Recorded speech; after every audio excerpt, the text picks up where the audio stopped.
All right, everybody, welcome back to video number 2, day 2 in my 30-day video every day YouTube challenge to myself. Another beautiful day for a walk. It is sunny out today. I managed to get out here a lot earlier, unlike yesterday, so hopefully I will have plenty of daylight. I figured out that I needed to change some of the settings on my GoPro, so hopefully the video will be easier to watch, a little more stable. Still figuring out how to use this thing, figuring out the best way to shoot these videos, just trying to not be hard on myself and to just take it a day at a time, a video at a time, and just learn to trust the process, just knowing that eventually I'll learn the way that I need to be doing things, and it'll all work out.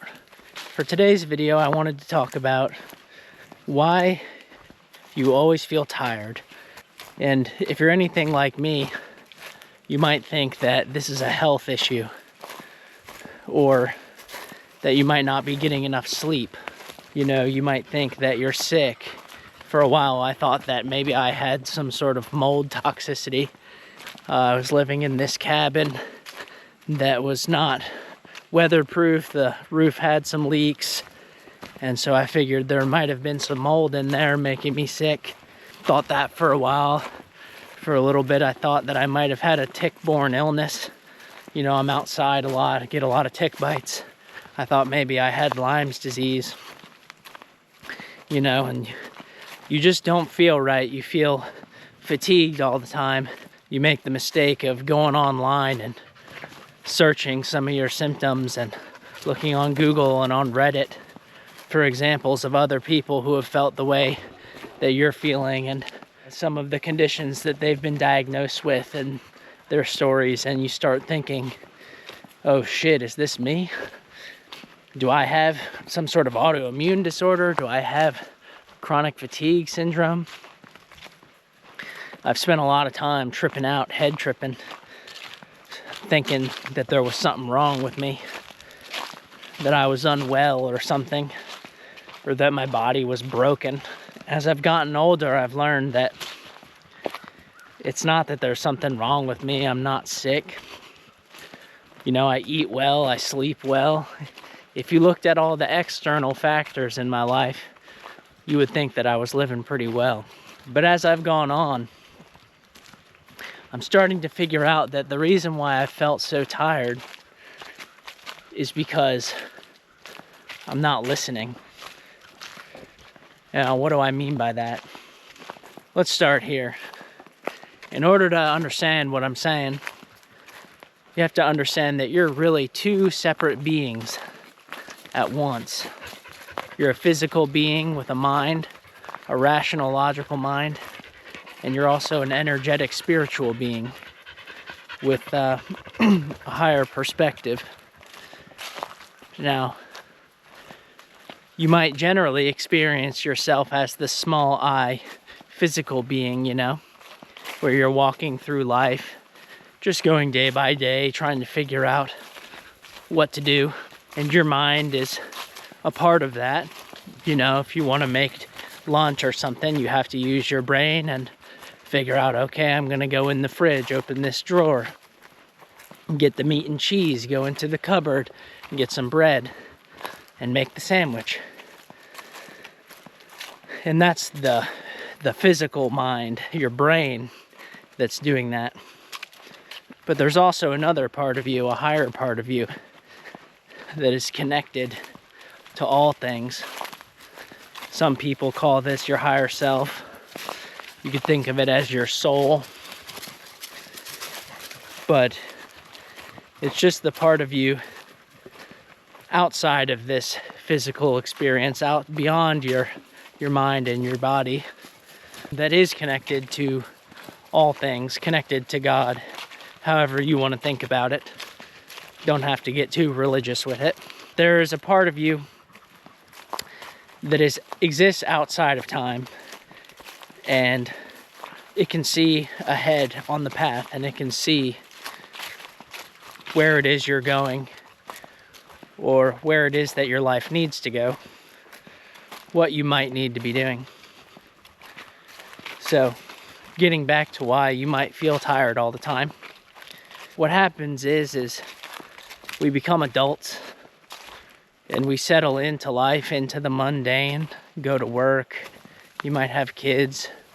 That contributes to it, where you're just kind of doing the same thing every day, not really having any new experiences, just sort of getting by. But to your rational mind, that might seem perfect because you're surviving, you know, you're just getting by. You are, in theory, accomplishing what you biologically came here to do.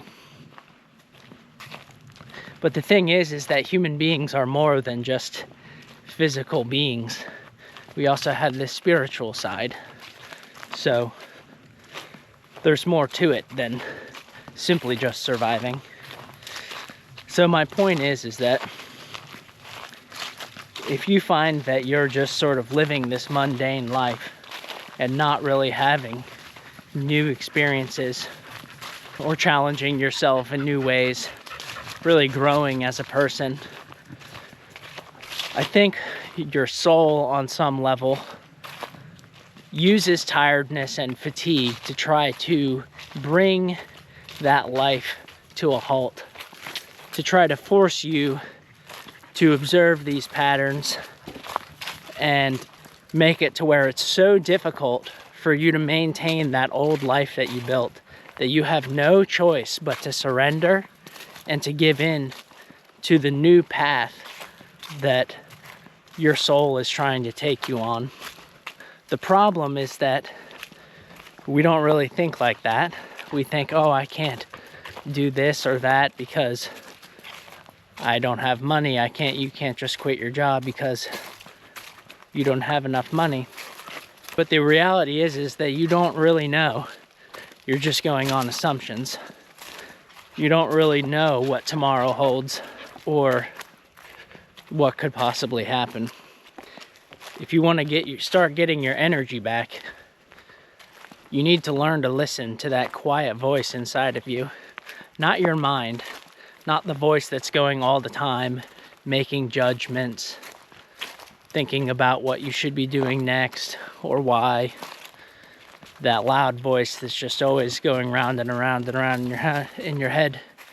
If you can learn to be quiet, to be still, you can sense deep within yourself a small voice, a whispering, that is gently trying to guide you in a certain direction. And usually, that voice is going to be telling you to do something or to go in a general direction that makes you really uncomfortable. And so we learn very quickly to not listen to that voice. But the thing is that we actually don't really have a choice, because that voice is coming from somewhere beyond here, and ultimately it can use your body and your mind against you until you decide to give up and to listen. So for some people, they might go 60 years not listening, and inevitably they get cancer. And once they find out that they have cancer, they finally let go. They let their guard down again, and they start to listen again. You can hear there's a lot of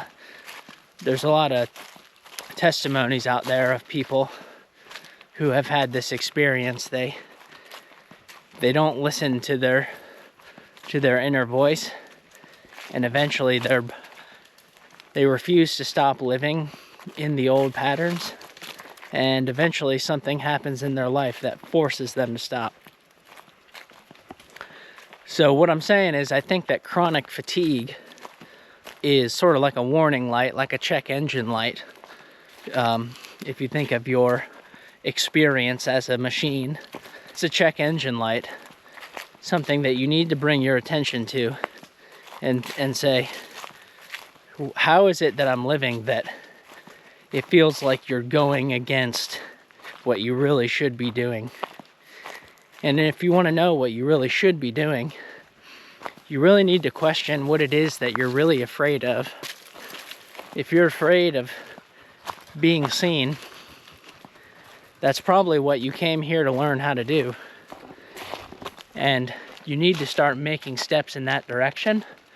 And once you do, you'll start getting your energy back. You'll start waking up every day excited for what possibilities could happen. And you won't be just excited, you'll also be scared. You'll be happy, you'll be sad. Life will start to be in color again. It won't just be this bland, mundane routine that's soul-crushing and devoid of meaning. So for you, that could mean a lot of different things. It's really up to you. Each person's journey is designed specifically for themselves, and it's for you to discover. Life is a gift that you gave yourself to get to know yourself. And the more that you contemplate on these things every day and start making small steps, you don't have to do anything crazy. Just start making small steps every day towards that direction. You'll find that your life really starts to open up and bloom, and you'll start to operate from a place of ease. Not that things will be easy, but it will feel like you're going with the flow of life, with the flow of your soul. You'll start moving in the direction that you were always meant to, and you'll start living your life with purpose. So I used to think that purpose was external, and that I would be able to derive purpose from my job or from having children. And don't get me wrong, I do get some degree of purpose and fulfillment from those things.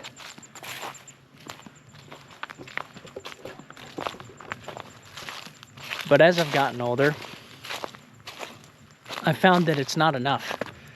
And it will never be enough, because ultimately, you're here to discover you. And you need to do whatever that means. So here I am, filming myself in the woods in an attempt to pursue what it is that I'm supposed to. Another thing I wanted to talk about is how you can observe this is true in children.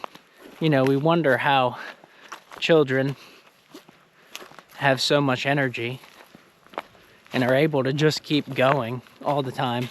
They seem to never stop until it's time to rest, and then they finally fall asleep and they're fully in rest.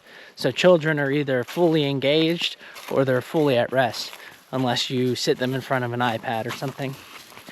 They're fully engaged at life. They're full of exuberance and vitality and enthusiasm for life. And why is this? It's because they're constantly interfacing with new information. They're constantly growing. But the thing is that's just natural for a child. That's their natural state. And I guess it would be your natural state too, or our natural state. But at some point, probably through the school system and just through societal conditioning and programming in general, we learn that that's not a good way to be. And we start to shut down and just go into what's safe. So that usually looks like getting a 9-to-5 job and just going to work, getting your paycheck, coming home, and indulging in entertainment, whether that's sports or Netflix or whatever. And really, you can quite easily get to the point where no more growth is happening. And God forbid, you know, what usually happens to people is they get confronted with this reality and they can't bear the pain, even though they might not know that that's what's happening. And so they'll start they'll start indulging in vices that inevitably lead to addictions. so alcohol or narcotics or video games, they have to escape the existential dread, the pain that they feel from not living out their life purpose, for not learning the things that they came here to learn. That is why society is set up that way, and that's why so many people struggle with addictions. Alright, I'm gonna turn around here, start heading back. Thinking about the 15-minute mark is usually a good time for me to turn around.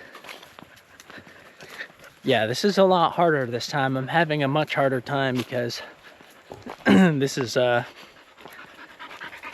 topic where I'm trying to get across a certain point. In my last video, I was just kind of talking about what I was doing, and I feel like that was a lot easier to talk about because I had more thoughts about it. But it's a lot harder than I thought it would be to just take a topic. It is something that I've thought about a good bit, but it's a lot harder to expound on it eloquently and coherently than I thought it might have been. But I guess that's not really a surprise. Most people don't just talk to themselves for 20 minutes straight. But it's okay. Most likely nobody's gonna see this video. So I just gotta learn to relax and just keep talking and try to get my point across. Some future thoughts I have for videos. You know, I want to talk about my addiction story. I spent a lot of time addicted to alcohol. I've also gone through kratom withdrawals, 7-Ohm withdrawals several times. That took me probably 3 or 4 years to get out of for good. So I know a lot of people can relate to those stories. So I'd like to share that. And that's why I feel like I can talk about some of these things, because I do think I'm on the other side of them and I've learned some of the lessons that I was supposed to learn.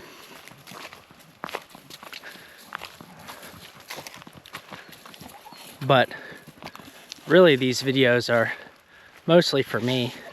I'm just talking to myself, telling myself the things that I need to hear. And if somebody else benefits from it, then that's awesome. But I'm just gonna do these primarily for me until I kind of figure out where it is that I belong in the whole YouTube ecosystem.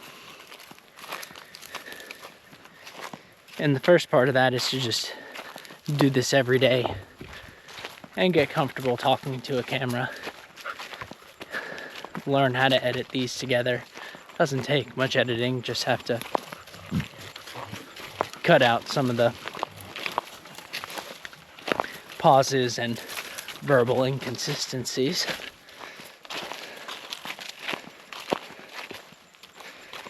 I don't really feel like I said anything revolutionary this video.